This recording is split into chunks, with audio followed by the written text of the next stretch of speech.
please.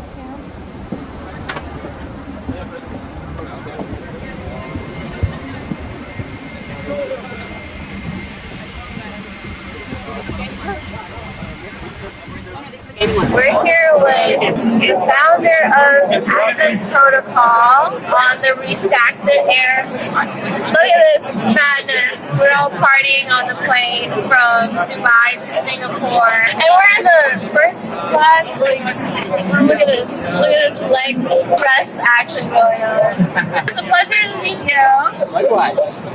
I want to learn more about Access Protocol. So talk to me like I've never heard about it before. And what do I need to know about your project? Yeah, so we do monetization via staking.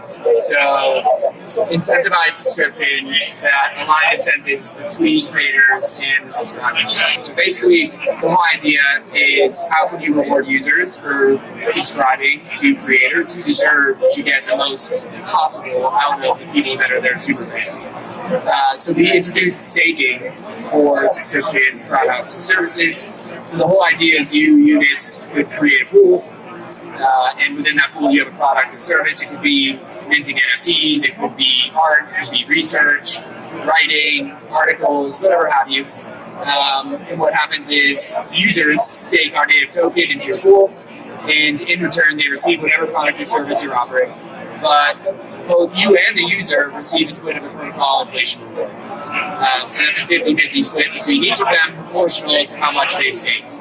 So it's basically a way where you can create different loyalty levels and have and incentivize people to stake as much as they are willing to stake in your pool and give them rewards based on it. Users are always going to own the funds that they use to stake. So they can always unstake at any time, which is really good because what we found in the space is creators oftentimes might propose that they're going to provide services and then they might stop. And in a scenario where you pay money up front, you as a user get screwed. So it is a way to also keep creators true to delivering to their promises as well, because if you don't, you can immediately unstake and go find another creator in the marketplace, which we know crypto is famous for.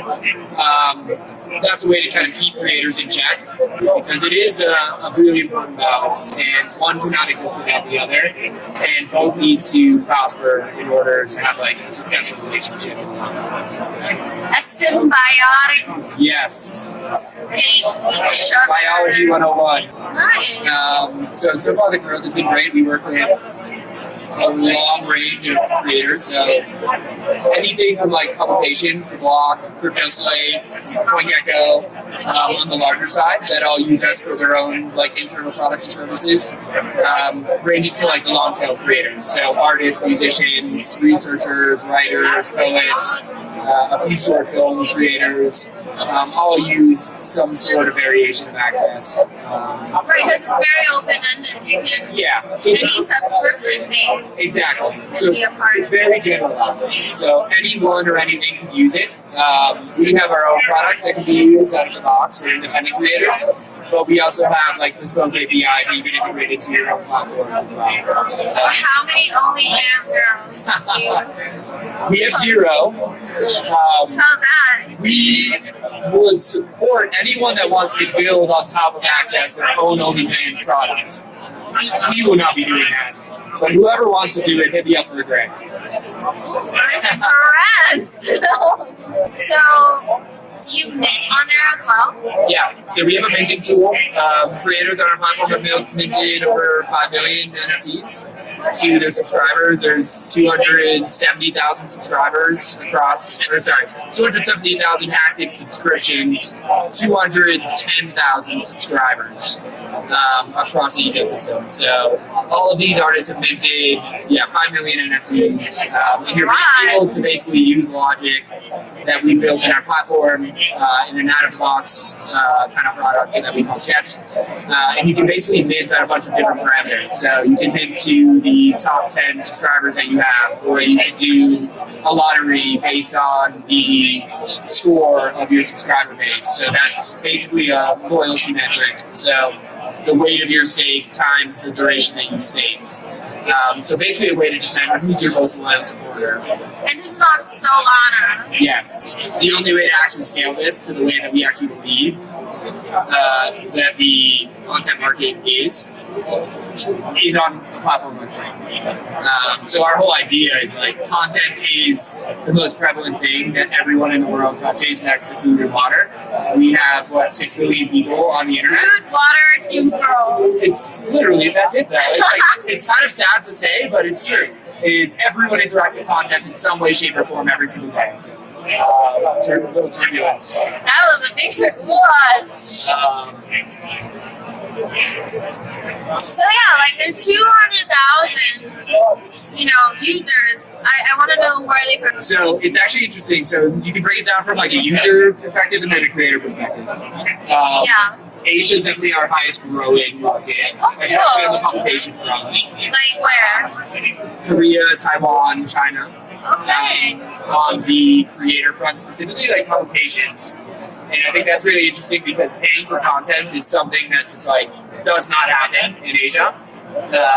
Any publication, if you speak to them and you say, hey, I want to launch a subscription, they would say absolutely not, no one would ever pay for it. What kind of publication?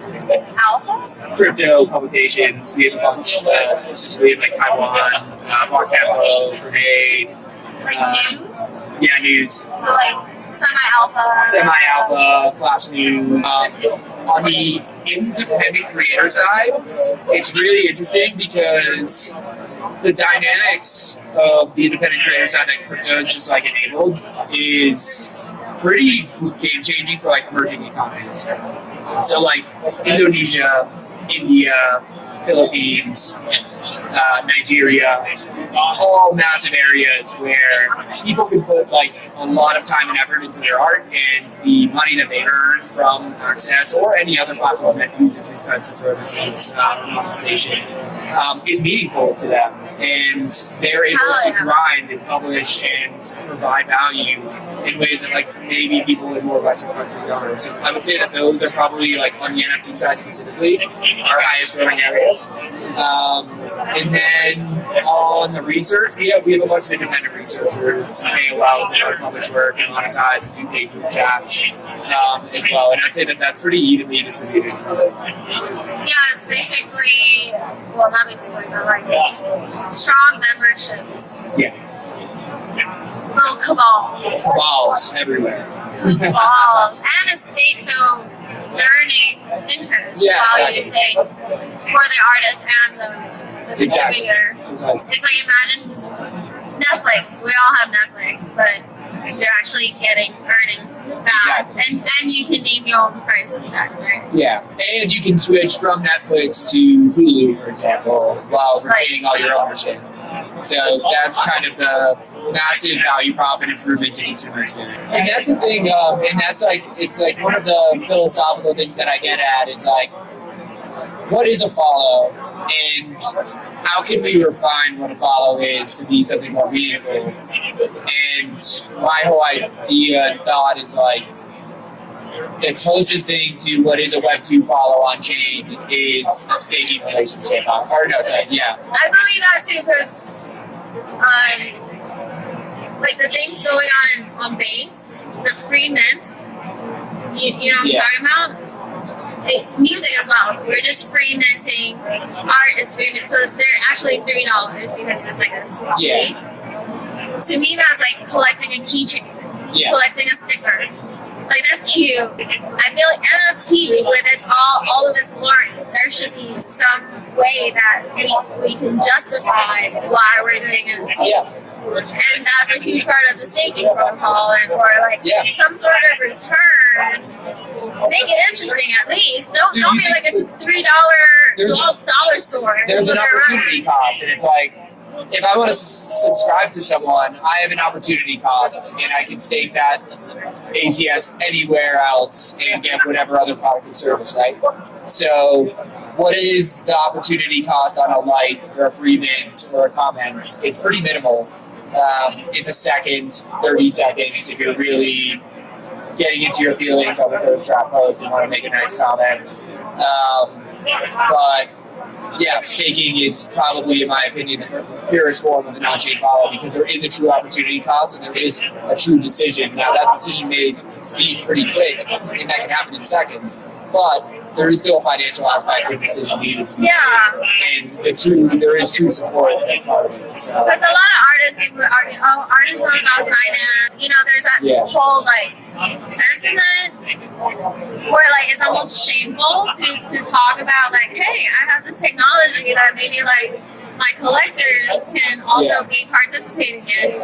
So there's that sentiment too, right? They kind of brainwash the artists to think like you shouldn't think that. Yeah, exactly. But I'm talking about like the financial creativity that we can get into with this Web3 technology. Yeah. That's why we're here. It's like we're exploring things that haven't been done. And so why would we go back to this like sticker keychain thing? Mind you, if you collect music, you can't even play it on your MetaMask or whatever, right? You just like, oh, I just collected this thing.